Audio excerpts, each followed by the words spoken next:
దేశం నుంచి 12 కంపెనీలు బీఫ్ ఎక్స్పోర్ట్ చేస్తున్నాయి విదేశాలకు. 12 కంపెనీలు. కేంద్ర బీజేపీ గవర్నమెంట్ ఏం చేస్తున్నది మరి? ఆ కంపెనీల పేర్లు వింటే అన్ని ముస్లిం కంపెనీలాగా అనిపిస్తాయి మీకు. అల్ కబీర్ లిమిటెడ్ హైదరాబాద్లోనే ఉంది. Al Kabir limited, Arabian export, MKR export, Al Noor export, AOV export, standard frozen limited, Pane products, Harshini agro, Hind agro limited, Kausar exports, Mirha export, Irani beef limited.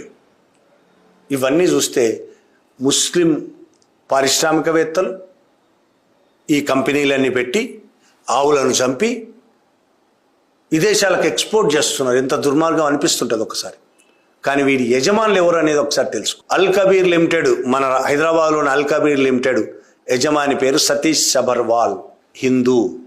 Arabian export యజమాని పేరు సునీల్ కపూర్, హిందూ. ఎంకేఆర్ ఎక్స్పోర్ట్ యజమాని పేరు Madan Abbott, Hindu.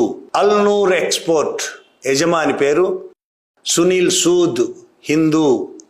AOV export యజమాని ఓపి అరోరా, హిందూ.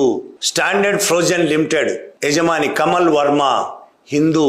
పానే ప్రొడక్ట్స్ యజమాని ఎస్ శాస్తి కుమార్, హిందూ. హర్షిని అగ్రో యజమాని కె రాజేంద్ర, హిందూ.